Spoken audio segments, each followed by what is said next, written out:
Are you looking for last-minute ways to pay less taxes?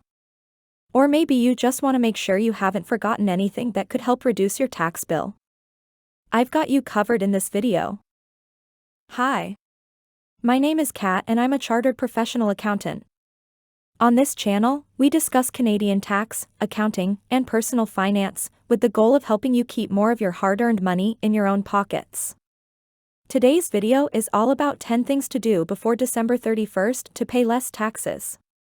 We'll go over 4 things you can do with regards to registered accounts, 3 things related to tax credits, and 3 things you can do regarding capital gains.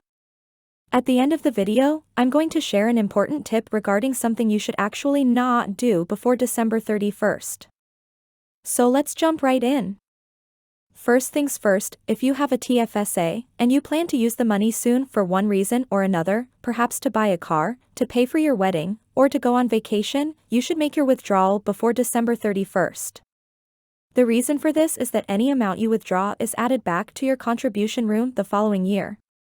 So, if you withdraw, let's say, $10,000 in 2024, you'll be able to put it back in your TFSA in 2025. However, if you wait until 2025 to withdraw, whether it's in January or later, you won't be able to put that money back in your TFSA until 2026.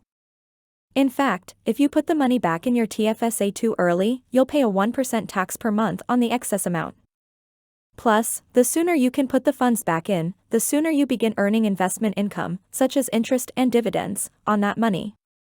Bottom line, make any withdrawals from your TFSA before December 31st, if you want that contribution room back sooner, rather than later. The next 2 things you should do before December 31st to pay less taxes apply to first-time home buyers.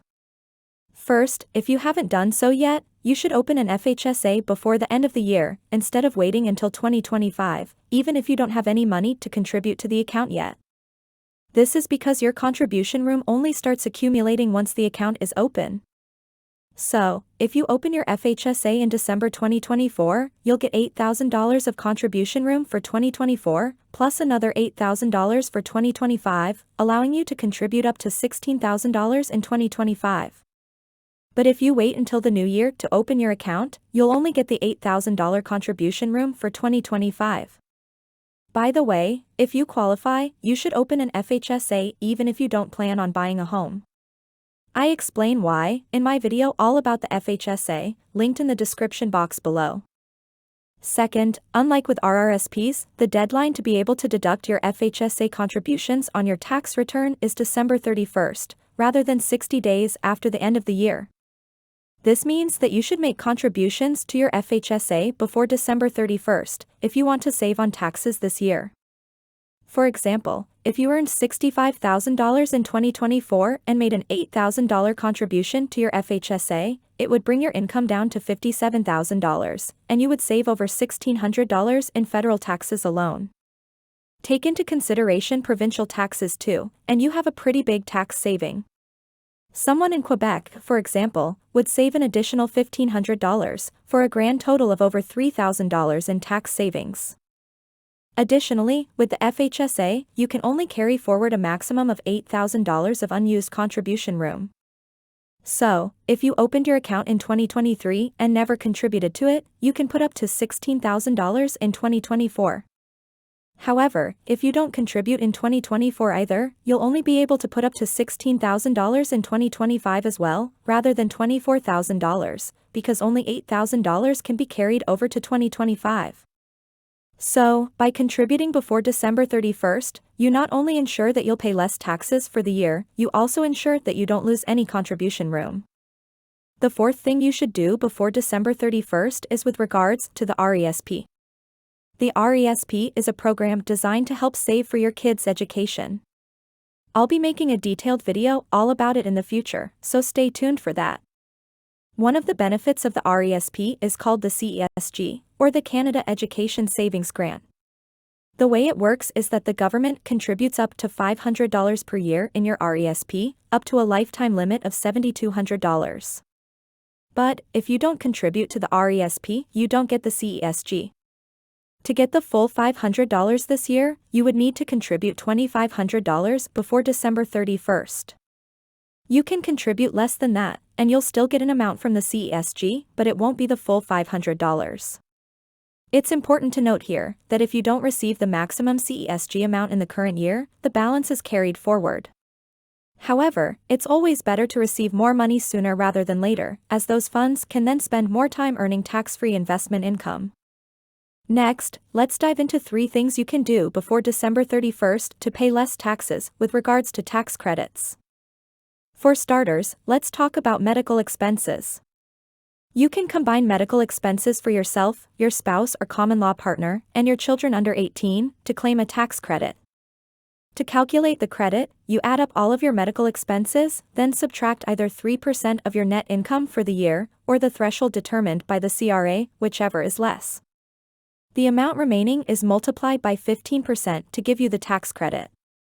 For example, if you have $5,000 of medical expenses for the family, and your net income is $60,000, you'll get 15% of $3,200 as a tax credit, or $480. That's because the $5,000 was reduced by $1,800, or 3% of your net income. So, because of the 3% threshold, you want to maximize your expenses before the end of the year. If you know you'll be visiting the dentist or optometrist soon, for example, or if you have prescription medication to purchase, it could be worth getting all of that done before December 31st to get the biggest credit possible. A full list of eligible medical expenses is available on the CRA's website. That said, if you didn't have many medical expenses throughout the year and you know they won't exceed 3% of your net income, then a better strategy would be to save them for next year. Next is donations. Similar to medical expenses, the donation tax credit is more advantageous the larger the amount gets.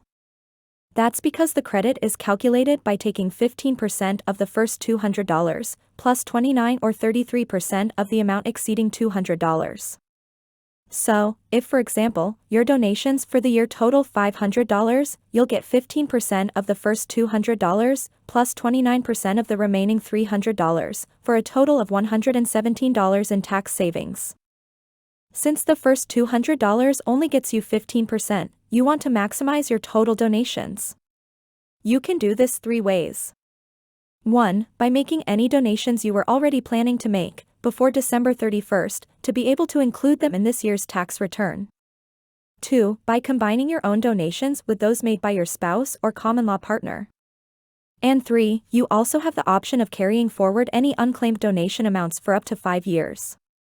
So, if you're in a situation where you donate $100 per year, for example, you don't want to claim $100 a year as that will only get you 15% of $500, or $75 as a tax credit. Instead, you should wait 5 years to be able to add all of your donations together and get the credit on $500. As you can see, this gives you a larger credit, because you have $300 at 29%, instead of the full $500 at only 15%. Before we go on, if you've learned something so far, please take a second to give this video a like, it really helps the channel. Alright, so the third thing you can do before December 31st with regards to tax credits is home accessibility expenses. This applies to you if you are someone who is either eligible for the disability tax credit, or 65 years or older at the end of the year. This tax credit allows you to claim up to $20,000 per year in home renovations which meet one of the following conditions. Allow you to gain access to, or be mobile or functional within the home. Or, reduce the risk of harm within, or in gaining access to the home. So, if you were planning on taking on these types of renovations, it could be worth starting before December 31st, to be able to claim eligible expenses on this year's tax return. This is particularly important if you expect the renovations will cost more than $20,000, since you'll be able to claim a portion this year and the rest next year. For example, if the renovations cost $30,000 and you do them all in 2025, you'll only be able to claim $20,000 for the credit, losing out on the remaining $10,000. However, if you start in 2024, you'll be able to claim whatever you spent in 2024, plus up to another $20,000 in 2025. By the way, if you'd like more information about tax credits, I've linked my video all about how income taxes work in Canada in the description box below. Alright, now let's look at 3 things you can do before December 31st to pay less taxes with regards to capital gains. First, if you have unrealized capital gains, for example, investments in the stock market which have increased in value, or a rental property you're planning to sell, it could be worth postponing selling until the new year. Why? Because if you sell before December 31st, the capital gain will be added to your tax return this year, and you'll need to pay taxes on it by April 30th. If you're watching this in December, that's only 4 months from now. If, on the other hand, you sell in January, you won't need to pay taxes on the gain until April 30th of the following year, or 16 months from now. This gives you an extra year to keep the money in your own pockets and use it to earn investment income, such as interest and dividends. On the other hand, if you also have unrealized capital losses, which we'll discuss next, it might be a better idea to realize your capital gains before December 31st. So, what are capital losses? Basically, they are the opposite of capital gains. For example, if you invested $10,000 in the stock market, and your investment is now worth only $7,000, you have a $3,000 unrealized capital loss. If you don't expect the value of your investment will increase, you could sell it now to realize the loss. You could then use that $3,000 loss to offset any capital gains you might have for the year. This is called tax loss harvesting. And, if you don't have any capital gains this year, you can simply carry forward the loss indefinitely, to be applied against capital gains in a future tax year. For more information on how capital gains tax works, check out my video linked in the description box below. Lastly, let's talk about the 10th thing you can do before December 31st to pay less taxes. In case you haven't heard, the capital gains inclusion rate increased from 50% to over 66% in June 2024. But, for individuals, we get a $250,000 threshold before the new rate applies. This means that, for any capital gain up to $250,000, only 50% will be included in our total income for the year. And, anything above that threshold will be included at 66.7%. Let's look at an example. Let's say you have a $400,000 capital gain. Before June 25, 2024, you would be taxed on 50% of that amount, so $200,000. After June 25, 2024, you have to include 50% of $250,000, plus 66.7% of the remaining $150,000, for a total of over $225,000 in taxable capital gains. In other words, with the new rate increase, you're being taxed on an additional $25,000 of income, in the case of a $400,000 capital gain. So, because of this $250,000 threshold, it could be interesting to consider the possibility of crystallizing capital gains to take advantage of the 50% inclusion rate. But what does that mean exactly? Let's look at another example. Let's say you invested $10,000 in the stock market many years ago, and your investment is now worth $210,000. If you sell it today, you'll have a capital gain of $200,000. Since it's below the $250,000 threshold, only $100,000 is taxable. You would then buy back the same investment and let it continue to appreciate in value. Let's say that 10 years from now, it's worth $310,000. If you crystallized, your capital gain would be $310,000 minus $210,000, or $100,000. Again, this amount is below the threshold, so only 50% is taxable. In total, you'll have paid taxes on $150,000. Now, let's say you chose not to crystallize the gain. When you sell in 10 years, your capital gain will be $300,000, which is above the threshold. The taxable amount will be over $158,000, which will cost you more in taxes compared with $150,000. All of this being said, crystallization is an advanced tax strategy with many other variables involved. For instance, you'll want to take into consideration whether paying taxes now is worth saving taxes later, given things like inflation and the time value of money, or whether or not you actually have the cash available to pay those taxes. Be sure to sit down with a professional accountant before going ahead with this strategy. Alright, now that we've gone over 10 things you should do before December 31st to pay less taxes, I want to give you a final tip, and it's something you should not do before the end of the year. I'm talking about FHSA and RRSP withdrawals for first-time home buyers.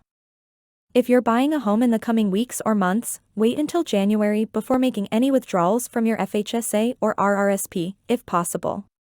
There are 2 reasons for this. 1. For the FHSA, you need to close the account on or before December 31st of the year following your first withdrawal.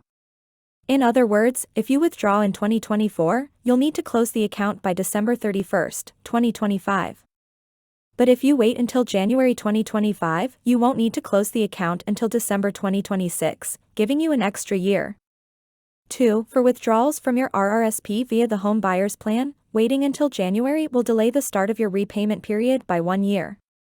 So, if you were supposed to begin reimbursing the money in 2029, waiting until after December 31st means you wouldn't need to start repaying until 2030. So there you have it. We discussed 10 things to do before December 31st to pay less taxes. 4 things were in regards to registered accounts. 3 things were related to tax credits. And the final 3 things were about capital gains. I also shared an important tip regarding something you should not do before December 31st. That's all for today's video. I hope you found the information helpful. Don't hesitate to ask your questions or submit special requests for future videos in the comments. Be sure to hit that notification bell if you want to be the first to know when a new video is released. Thanks for tuning in, and I'll see you next time.